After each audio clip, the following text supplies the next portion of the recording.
Today we have with us a 4-member delegation of British parliamentarians and politicians who are visiting Pakistan and AJK, and they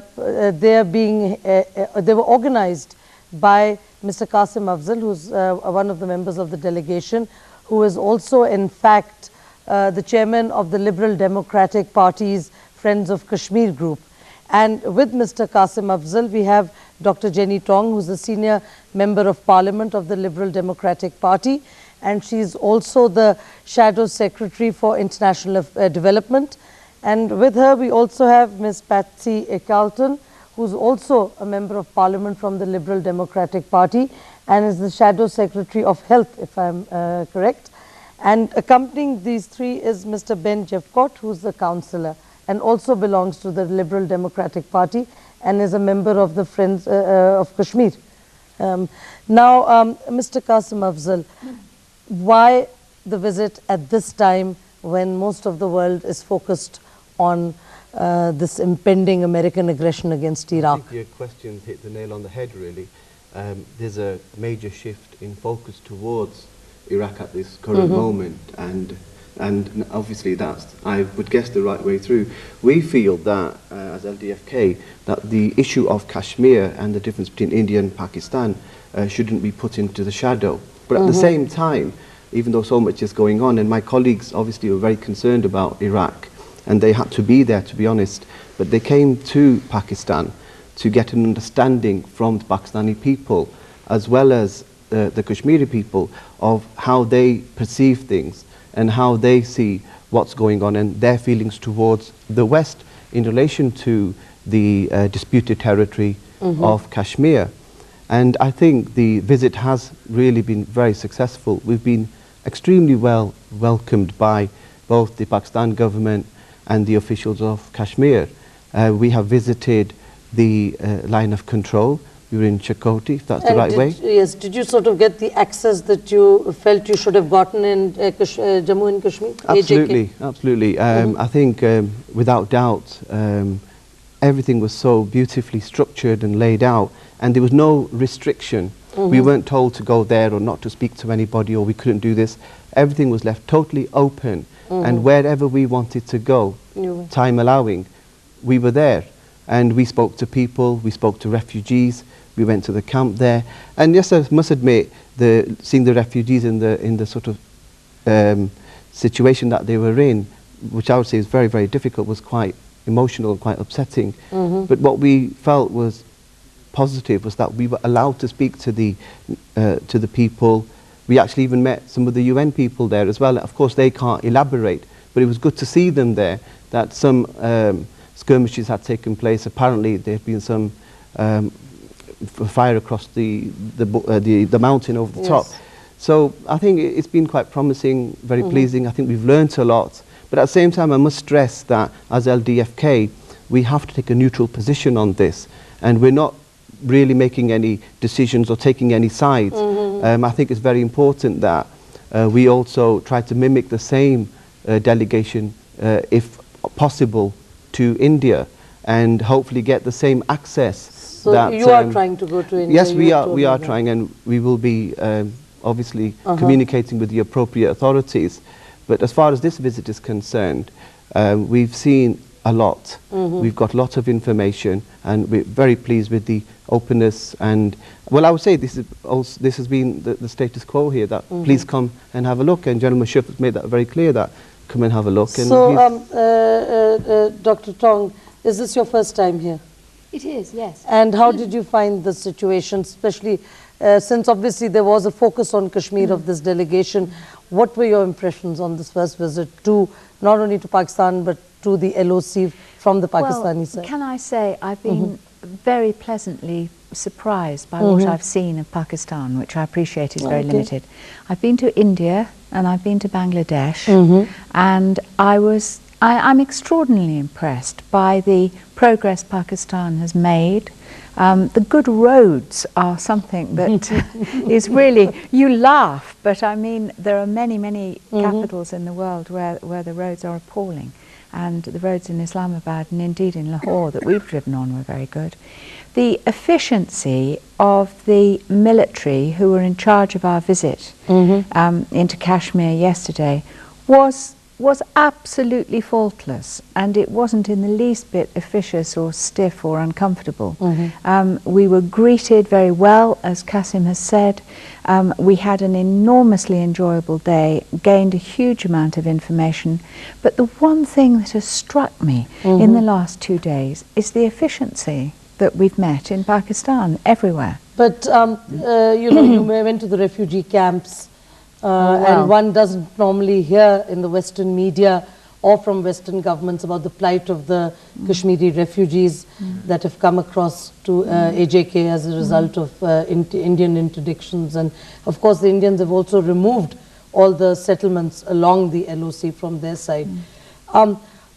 What was your sort of feeling about the you spoke to the refugees? Yeah, we did. What sort of an impression did you get about the present status and the sort of situation along the LOC? I have lost count in the last 5-6 years how many refugee camps I've visited all over the world. It is my job as International Development Shadow Secretary.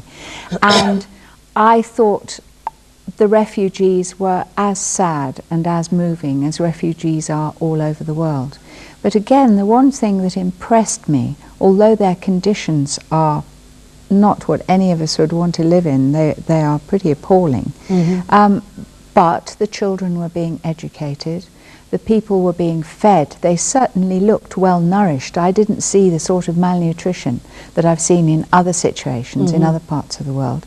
They were well fed, they were being educated, the children were very cheerful, as children always are, and I understand that that has come with very little outside aid. That is being done, yes, that is being done by the Pakistan government, and I do congratulate them for that. I hope they're not going to be there for a long, long time. I hope that soon there will be a resolution, but hopefully this visit of ours will speed up the process in some way. The more interest, international interest there is in the Kashmir question, the more likely we're to get a solution. Now, Ms. Carlton, of course, part of the problem is that the little international interest that there is at the moment on Kashmir tends to be focused on, less on the whole core of the problem, which is basically the issue of self-determination. And the focus is much more, it seems, on, well, let's manage the conflict, freeze it, and move on. Now, do you think that having come here and seen the whole thing on the ground, that you might be able to have a better perspective on this issue? And if so, how would you relate that to your sort of functioning within the British Parliament? I think what Jenny has said already and what Qassim has said, that we need to go and visit India as well, for us personally to be able to get a balanced picture of what's going on. But clearly it's an unhappy situation where refugees are being maintained in refugee camps for very prolonged periods of time. I understand that some of the refugees had been there for more than 10 years, and in those circumstances we would want to do whatever we can. Jenny, as a Liberal Democrat Shadow Secretary of State, has access directly to ministers, and I would hope that both of us will do what we can, both within the Liberal Democrats and also using our government contacts, to bring this further to the forefront of thinking. It can't be left, or it shouldn't be left, to continue as it is, with the potential for this proving to be one of the flashpoints of the world, and potentially something that will bring damage not just to this part of the world, but to other parts of the world as well. Now, Mr. Jipcoat, there is traditionally the British government, whoever's been in power more or less, has tended to adopt a much more even-handed approach to the Kashmir issue, with a recognition that, you know, this is part of the sort of problem left behind of British, you know, the recession of British colonialism, as it were. And but now we are seeing statements that are coming from the British government. The most recent came from the British High Commissioner in Delhi, which almost reflected the Indian viewpoint on Kashmir. The British High Commissioner in New Delhi sort of said, well, you know, elections were held and this is very good, and people who didn't participate, that is the APHC, should now participate in the political process and so on, with no mention at all of the actual reason for the conflict.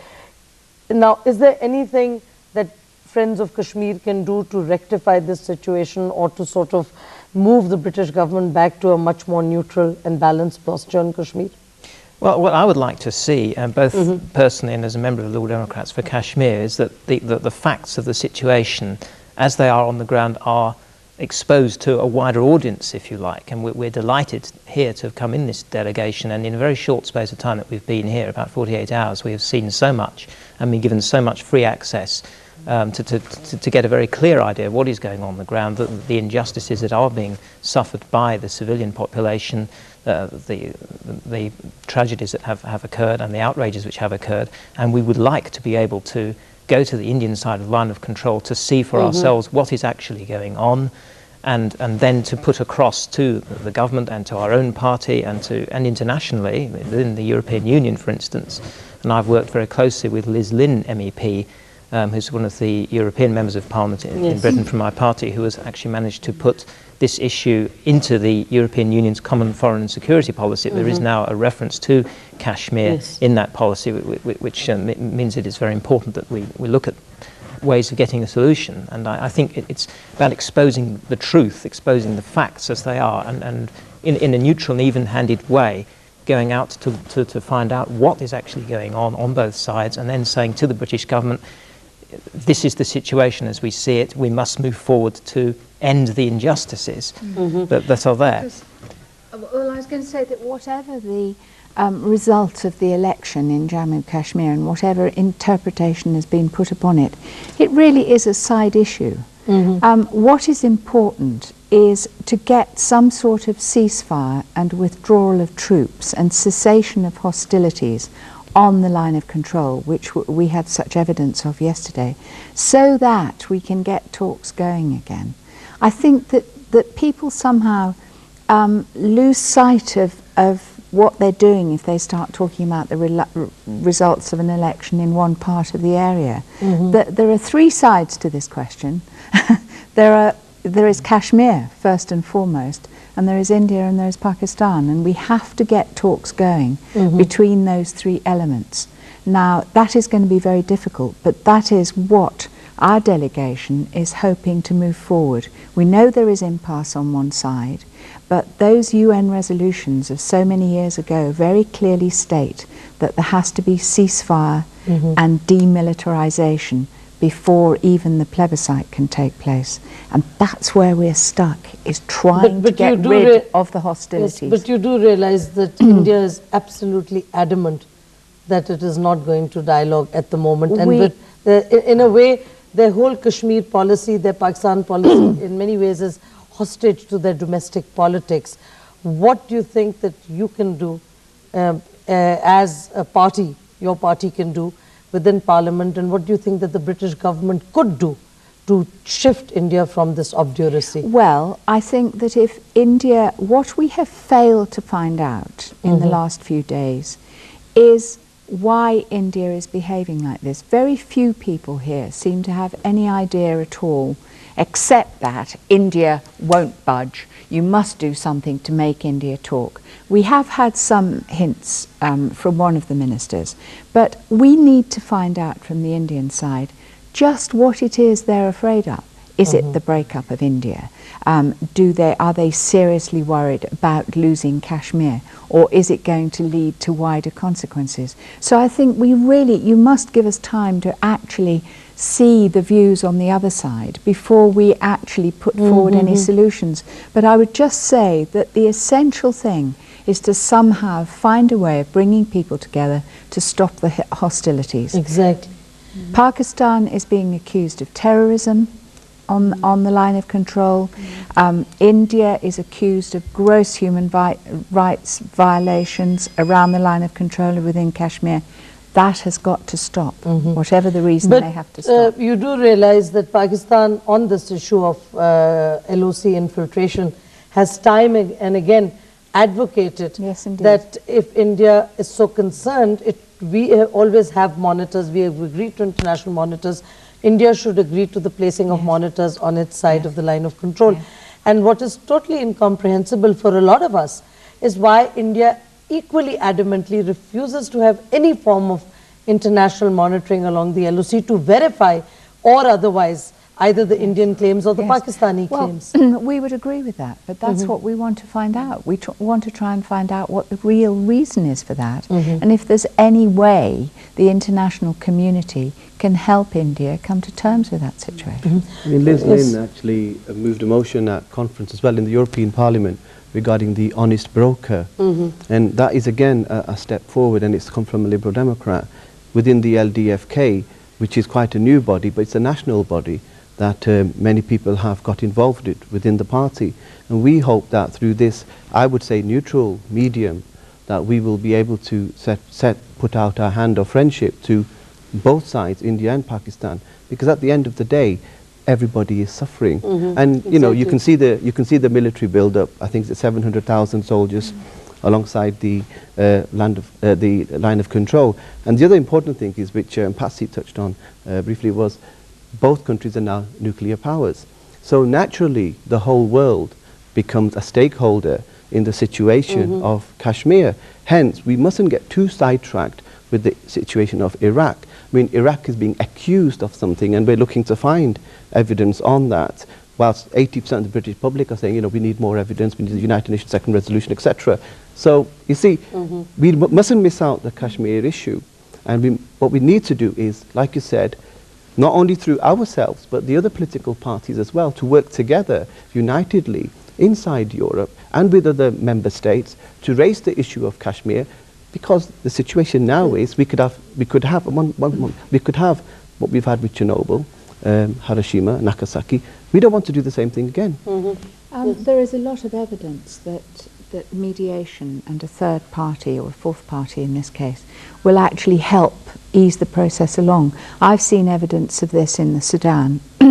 Patsy was for a while in our Northern Ireland team, and I know that we've had Senator Mitchell's name mentioned over the last couple of days as someone who came in from the US to mediate in the Northern Ireland situation. They don't work miracles, but they do push the process forward, and I think Patsy we have it in our own region also, with the Norwegians intervening in Sri Lanka. Yes. They've done an excellent job. That intervention needs very often to be cross-party, and in fact what we've seen over a number of years in the United Kingdom has been that party differences between the Conservatives, the Liberal Democrats and the Labour Party have actually been set to one side while that mediation has gone forward. And in many ways, I think if peace is truly what all sides want, and if the right to self-determination is truly what all sides want, then there has got to be some putting aside of differences before you start. I just learnt, of course, Dr. Tong just pointed out you were involved in the Northern Ireland. I have to say for a very short time, so I can't claim a great deal of credit. What is very interesting is the Good Friday Agreement, because the two principles that underlie that, as far as I can make out, is one, the right of the people to determine, which is the referendum, and then in fact that agreement has a provision for every 7 years there will be a re-ascertainment of the wishes of the people. So there's a provision for a periodic referendum. And then the second interesting part is that the de-weaponization comes after the agreement has been implemented. Now this is these two principles are really very critical even in understanding the whole issue of Kashmir. So perhaps, you know, that Good Friday Agreement in some ways could be, things could be taken from that as proposals for a model for resolving the Kashmir issue. I think the interesting thing is that you need to examine different models and different models for finding reconciliation around the world. I think it would be wrong to suggest that there is a model. No, but there are because many it's a fluid situation, and it's one where all of the partners involved actually need to begin to recognise that it is a fluid situation, and one where you move forward a little bit, you move back a little bit, but both or all three in this case, partners, need to work and also towards an end the other game. interesting thing, and Mr. Jabkot, please come in on that, is that for many years, of course, one of the major parties that was brought into the peace process in Northern Ireland was in fact there were, both sides had groups that were militarized and were labeled as terrorists, and then when the dialogue began, everybody was brought in. So, you know... Yeah, well, the key thing, I think, I mean, you can't say there are too many parallels between Northern Ireland and Kashmir. There are obviously very important differences. Well, one of the major differences one of is, just let me point out, is that Kashmir is in fact recognized as an international dispute at the Security Council. Yes, I mean, it is a different situation. But one of the things that was going on, I mean, what is actually said formally and in public and in the media and all the rest of it is not always exactly the same thing as what is actually going on behind the scenes. And I think it's very important when we're talking about facilitation, mediation, all the rest of it, we're not necessarily talking about lots of fanfare and trumpets of someone going in, a big delegation, right, we're here to mediate. Okay, India, what are you going to do? What are you going to talk about in front of all the TV cameras? We're talking about communication going on behind the scenes at a very quiet level, talking individually to people and to organisations, saying, well, if such and such a situation occurred, if India did so-and-so to, say, pull out of Srinagar or wherever, some of the troops out of cities, what would you do? How would those who are conducting liberation, struggle, terrorism, whatever you call it, would there be a way of removing that activity and getting back to a peaceful situation? What would be expected on the ground? What would actually work? And starting to talk about hypothetical situations privately. And then people can see that there may be a way forward, and then only then, perhaps, you know, when everyone is comfortable, you move into the public arena and say that something can actually happen. One of the sad things too that I've discovered in the last 2 days, and maybe I was very naive not to realise it, is that there is absolutely no cultural links or political links or sporting links or anything going on between India and Pakistan. I find that quite extraordinary. The Indians have even stopped playing cricket with the Pakistanis on scheduled match, which the ICC scheduled matches. India has just backed off. And unfortunately, normally where you see the international organization dealing with these, putting pressure that no, you cannot back out, in the Indian case, there is an acceptance of this sort of behavior by the ICC also. They have not penalized India for cancelling matches with Pakistan. But the other thing that I'd like to raise, and I know that Patsy and I feel very strongly about this, is, are the women having a say in this process? Women can be very powerful in peace processes because they actually take the brunt of any conflict situation. They're the people who have to stay home. They're the people who get violated and raped, and their children don't have enough food and don't have enough education. I mean, where are the women here, and why don't the women in Pakistan and India try and get together? Let me give you an example. On the track to diplomacy front, some of the most people who are in the forefront of the peace activists are women, including members of the Human Rights Commission of Pakistan. Now, just about a month ago, barely a month ago, they were even refused visas to attend a conference in New Delhi. So this is something that took everybody by shock, even in India itself. So there are women that are involved. Why is that? I mean, has anyone sat down and thought, why is this happening? The Indians have just become, I think, I mean, this is my view, and of course I am a Pakistani, but if you look at it from all angles, it seems as if the Indians feel that they have got some sort of a nod to behave as outrageously as they, and as belligerently as they wish from, say, the US and its allies, and therefore the Indians are in no mood to be rational vis-a-vis Pakistan. And then, you know, after the BJP won the Gujarat elections on a communal vote, so they're in no mood to be rational on this issue. This is unfortunate, but Indian women's NGOs have done some remarkable work. They, for example, produced a whole document on the use of rape as a weapon of war by the Indian security forces. That's right. I know that this has happened individually in India, and I'm just wondering if there is any cross-border contact between those groups. But you say it's been stopped. There was, but the Indians have just stopped the track too as well. I think it's important to remember that we are here attempting to assist the process, and for us to appear one-sided on the basis of having spoken with one side would Over 2 days. over 2 days, when clearly we Yes. can't possibly know all there is to know. The whole essence of moving peace processes forwards is that there has to be some neutral part of that which says that we move forward slowly. We don't make inflammatory statements. We don't just accept the rhetoric of one side and ignore actually the rhetoric of the other side as well. You have to balance. You have to understand that there's a balancing process to be involved in. And so, you know, we are not in a position here to be able to make definite statements about one side or the other. But we hope that you will go to India and be able to assess We the very much situation. want to do that. We very much want to do The whole setup that. of LDMK Yes. is to bring parliamentarians together, both from the House of Lords and the House of Commons, as well as leaders of councils. And our invitation is also to the Pakistan High Commission, as well as the Indian High Commission. But just one point that I'd like to touch on is Pakistan has been strategic in the coalition regarding terrorism. And when the Afghan issue was at the height, I think Pakistan was there on the front line, working alongside the international community. And if I remember rightly, part of discussions was with the US to move forward towards trying to work in a strategy to bring peace between both India and Pakistan and to create dialogue. And we all understand that this can't happen abracadabra tomorrow morning. It's going to take stages, it may take even years, but the process has to start. And I would say that mediation really needs to start from the subcontinent.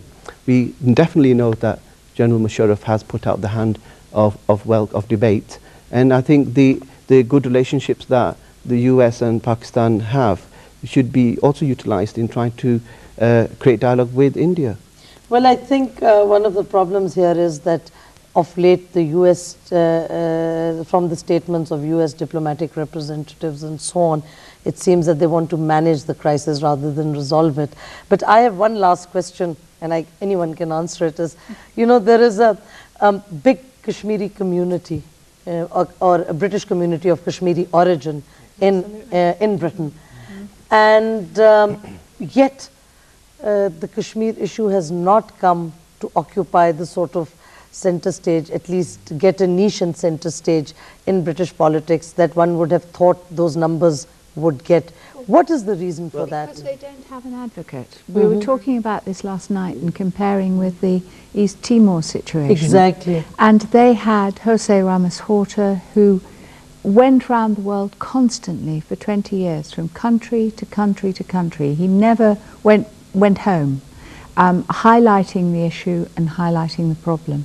And this is why I'm so pleased that Qassim and the others actually founded the Liberal Democrat Friends of Kashmir, because this is a way of trying to highlight it. Indeed, it's not, British people think of Kashmir as an idyllic earthly paradise where somehow get it muddled up with soft jumpers, you know,